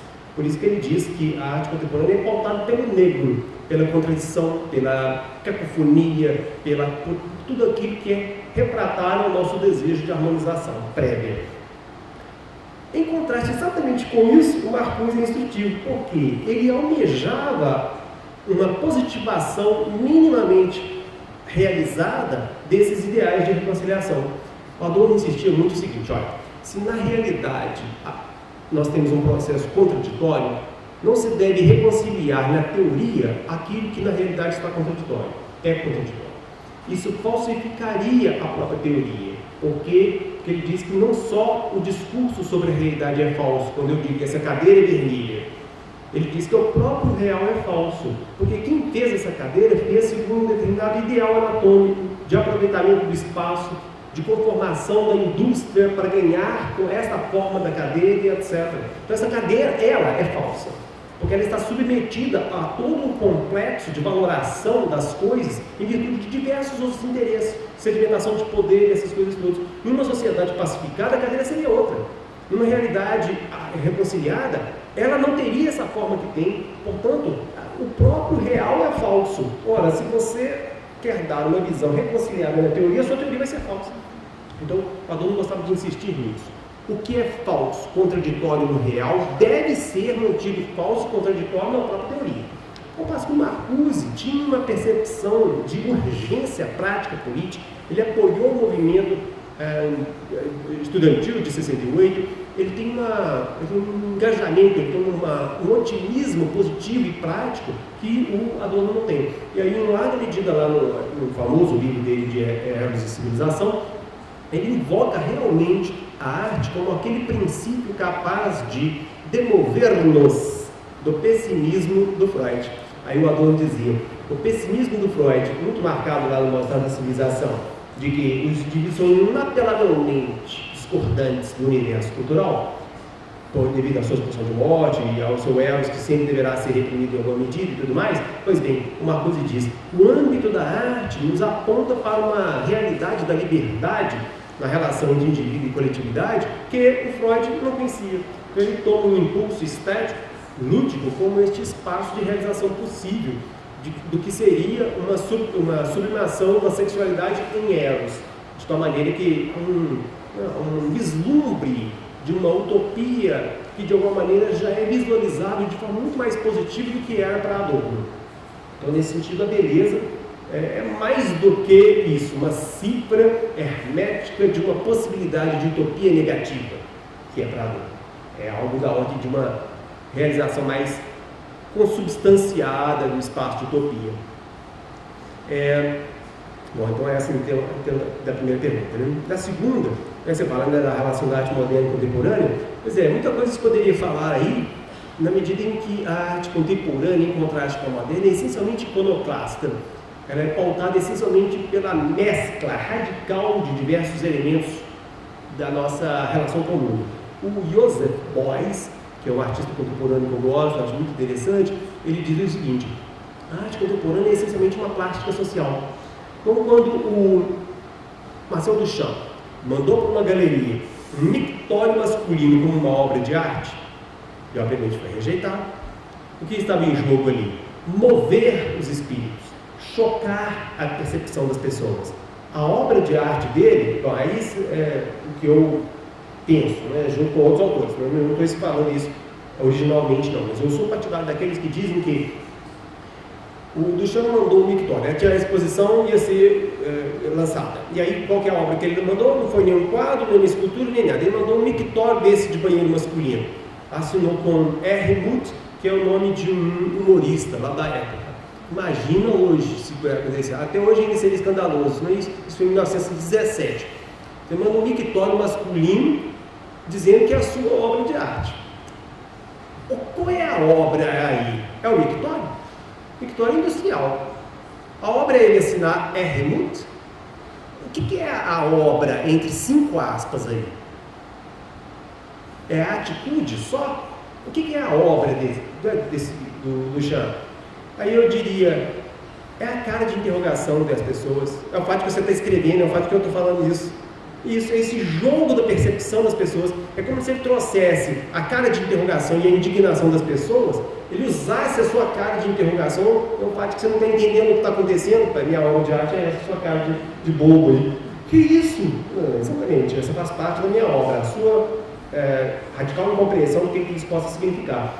Então isso é plástica social, quer dizer, toma a sociedade como elemento da sua obra. Então, quando alguém vai lá e coloca alguma coisa absolutamente indiscernível, pode saber, o fato de você não estar entendendo nada faz parte da obra dele. E se bobear, ele está filmando e depois vai fazer um filme, um vídeo de instalação com a cara de interrogação de todo mundo que está lá. Pronto, é a segunda parte da obra dele, é você parando e isso não é arte. Pronto, aí vai contar, as pessoas falaram isso. Mas a arte contemporânea é isso.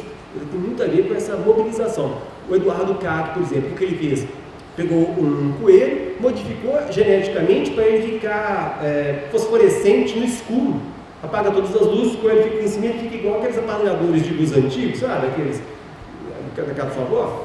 Fica fosforescente lá no escuro, não tem energia elétrica nenhuma, né? E fica fosforescente. Imagina um coelho que te pagar tudo aqui, um coelho verde aqui brilhando no escuro. Essa é a obra dele.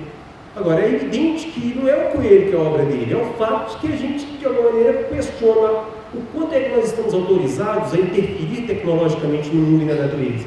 Então, quer dizer, é uma prática social. Isso é arte contemporânea. É quando muito mais coisas estão trazidas à tona na linguagem estética do que a coisa. Essa é a segunda pergunta. A performance, interação de contemplação, onde é que está o desejo aí e tudo mais. Pois bem, teve uma instalação lá na Galeria de São Paulo que foi o seguinte: uma piscina que tinha uma piscina pequena, não era grande não, a pessoa não podia afogar nela, e que ela entrava e a tinta tinha uma peculiaridade interessante que ela não molhava. Você entrava, era um líquido vermelho, denso, você achava que você ia entrar lá dentro e ficar completamente sujo, mas não, você saía ileso lá de dentro, né? Você não molhava, porque a tinta já tinha uma constituição específica. É como se você mergulhasse naquela geleca, sabe, aquela geleia mole e tal, ela não emprega. Bom, é evidente que o que está em jogo é essa interação, né? Essa interação corporal com o objeto. Bom, pois bem, a ideia aí é que, por mais que alguém entrando lá ache gostoso, não é isso que está em jogo. Quer dizer, o que pauta a proposta estética de uma obra como essa, e mesmo da Lydia Clark com seus bichos lá, etc., a ideia é que a gente vai manipular os bichos e tudo mais, a ideia é que o que está em jogo é um questionamento acerca da própria ideia de relação com os objetos. Então é como se fosse uma espécie de meta-questionamento da própria ideia de contemplação, que é trazida em jogo. Da mesma maneira que o Duchamp, quando manda o mictório, ele questiona a ideia de originalidade, porque ele não fez o mictório, né? Ele questiona o fato de que você é um espectador e ele é um artista. No caso, o fato de que você vai questionar a legitimidade da obra dele é parte da obra dele. Então ele está questionando a diferença radical dos papéis. No caso dessa obra lá de São Paulo, que eu esqueci o nome do artista, a interação está sendo questionada. Só que aí a ideia o sentido da obra dele continua sendo não satisfazer um desejo específico. E agora duplicando, quer dizer, ele está questionando o seu desejo de ver alguma coisa que isso seja mera contemplação no sentido de distanciamento físico. Porque de alguma maneira, aí é que é o ponto-chave. A obra dele vai ser você pensando sobre a obra dele, e não você lá mergulhado na obra dele. Isso aqui é um barato, isso que é interessante. A obra dele é o que você se questiona que significa mergulhar naquilo ali. Por isso que eu falei, né? A arte moderna e contemporânea é pautada pela reflexividade, como diz o Jean-François Lyotard, que diz que o que pauta a arte moderna e contemporânea é a reflexividade. Você começa um poema com casa, você está perguntando, posso começar um poema com a palavra casa? Etc. E aí, no caso dessa obra e dos bichos, da Lígia, o que acontece? A obra não tem seu sentido dado pelo desejo de interagir com a coisa. Ela vai ser dado pelo questionamento envolvido no processo de negar o distanciamento físico na relação com a obra. Então, é a transitividade, é o teor reflexivo, são os inúmeros pontos de interrogação que são levantados. Por exemplo, nos bichos da Lígia, o que acontece? Cada um que chega lá vai virar e vai mudar e vai deixar o bicho de uma determinada maneira. Qual que é a sua pergunta inicial? Qual que é a forma que ela tinha na cabeça? Nenhuma. Ela não tinha forma nenhuma na cabeça. Qualquer forma que você fizer com os bichos lá, vai ser aquela mesmo. Então, quer dizer, mais um elemento de reflexividade. Quer dizer, o fato de você interagir vai ser mais um elemento que conta no que vai ser a arte dela, que é o quê? Colocar você em movimento. Assim, te colocar dentro de alguma coisa, de um espaço enorme, em que você não sabe, afinal de contas, o que é que ela queria. E é um processo reflexivo, de interação reflexiva, né, com as várias possibilidades de pensar a própria coisa, é que vai pautar o que é, entre 5 aspas, a obra dela, né, como plástica social, como diz lá o Joseph Beuys, que eu acho que é uma formulação realmente brilhante, uso demais, eu acho muito boa. Então essa foi a terceira, né? Não sei se eu respondi alguma delas, mas é a tentativa. Pois bem, eu acho que de qualquer forma, falando dessa terceira para ela, eu acho que eu respondi um pouco a sua, né? Se não se pretende realizar de um desejo, o que ela pretende? Pois é, eu acho que ela, em larga medida, pretende fazer com que a gente reflita sobre essa vacuidade do nosso desejo em relação às coisas. Uma coisa interessante que o aluno disse lá num livro que chama Dialética do Esclarecimento, é que ele fala o seguinte: a pornografia, ela sempre atiça o desejo das pessoas e nunca realiza, porque é sempre mera imagem, né? E aí ela é uma eterna promessa que estimula positivamente o desejo e frustra esse desejo sistematicamente. A arte, ela assume que ela não vai realizar um desejo, só com um pequeno detalhe. Ela toma essa negatividade como sua lei de constituição própria. Aí é a ideia de que a beleza é uma promessa de felicidade que se quebra. É uma definição do Stendhal lá no livro que chama Do Amor. E ele vai falar de diversos aspectos do amor, né, de movimento, de sedimentação, de expectativas e tudo mais. E lá ele abre uma nota de rodapé que ficou celebrérrima, que é isso: a beleza não te dá felicidade, ela apenas promete e quebra essa sua promessa. Então, o que a indústria cultural faz? Ela é uma promessa fraudulenta, porque toda vez que ela promete o gozo, ela rompe com essa promessa de forma assintosa, porque ela deixa você no vácuo do seu desejo. Ao passo que a arte, ela toma a negatividade do desejo como sua mola mestra. É como se ela dissesse o seguinte: a verdade do seu desejo é que você não vai alcançá-lo. Porque todo objeto é apenas fantasma, é apenas algo residual em relação àquilo que seria uma suposta raiz do seu desejo, substancialmente verdadeira e etc. De tal maneira que essa recusa da arte em relação ao desejo é um espaço que é possível para que nós possamos refletir acerca da vacuidade de todo o desejo como sua mola mestra constitutiva. Ou seja, mais uma vez, nós somos devolvidos a esse processo de reflexão.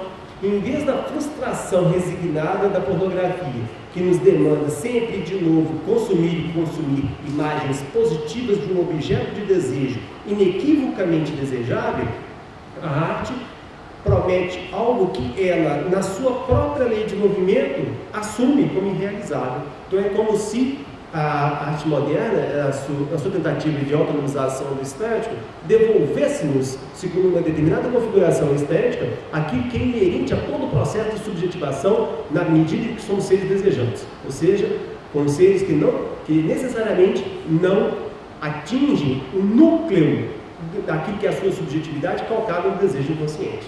Então é essa a ideia. É pelo fato de que não satisfaz desejo, é que ela satisfaz um desejo, qual? De compreensão dos nossos processos de subjetivação. Aí o Adorno, de novo, tem uma frase belíssima. Ele diz o seguinte, em relação à arte contemporânea. A arte em geral, mas ele obviamente privilegiava a arte moderna, né? Ele não viveu a arte contemporânea de forma legítima, assim, muito forte, porque ele morreu em 1969. Mas então, ele dizia o seguinte: nós temos uma necessidade crucial de um objeto que nos dê prazer, porque não satisfaz nenhuma de nossas necessidades. Nós temos uma necessidade crucial de algo que nos dê prazer, porque não satisfaz nenhuma de nossas necessidades.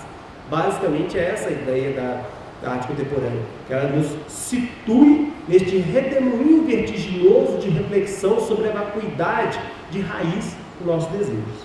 O quanto ela consegue isso, o quanto que não e etc., isso é uma reflexão posterior, mas pelo menos como um princípio de intelecção do que possa significar a arte neste elemento de processo de subjetivação, seria mais ou menos isso. Pois bem, então em termos da sua segunda pergunta, né, de heteronomia e autonomia do desejo. Precisamente pelo fato de que, né, você falou muito bem, né, em relação àquilo que eu tinha colocado, e a ideia é exatamente o fato de que a sociedade se serve da cegueira do sujeito em relação ao seu próprio desejo, para que então coisas possam ser absorvidas como se fossem nossas.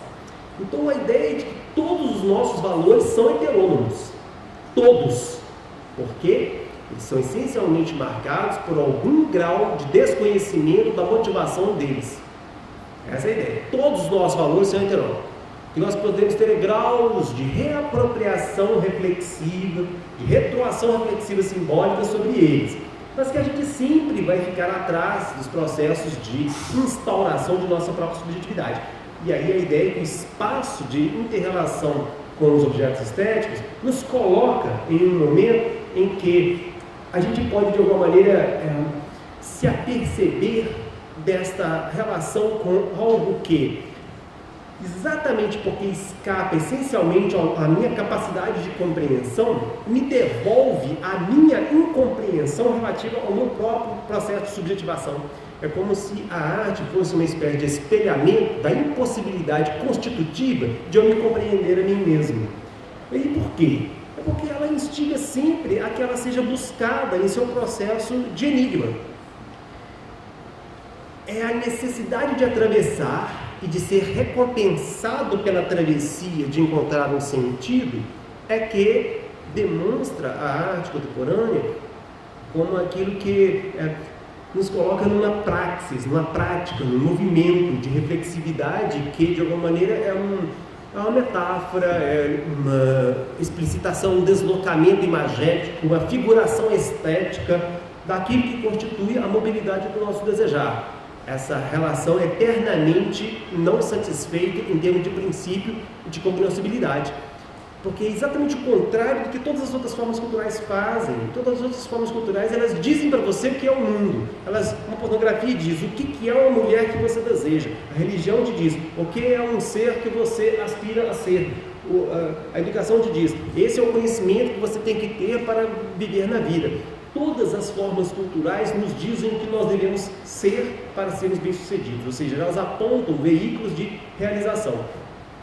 A arte, e a arte moderna, e mesmo a pré-moderna, né, como eu gosto muito de usar o exemplo do Beethoven, ela é pautada precisamente por esse desnudamento da falsificação da cultura como algo que nos instaura positivamente no mundo. Quer dizer, elas nos devolvem a essa vacuidade de sentido que é próprio daqueles que são sistematicamente falsificados pelos mecanismos de positivação cultural que todas as esferas da sociedade e da história nos impingem.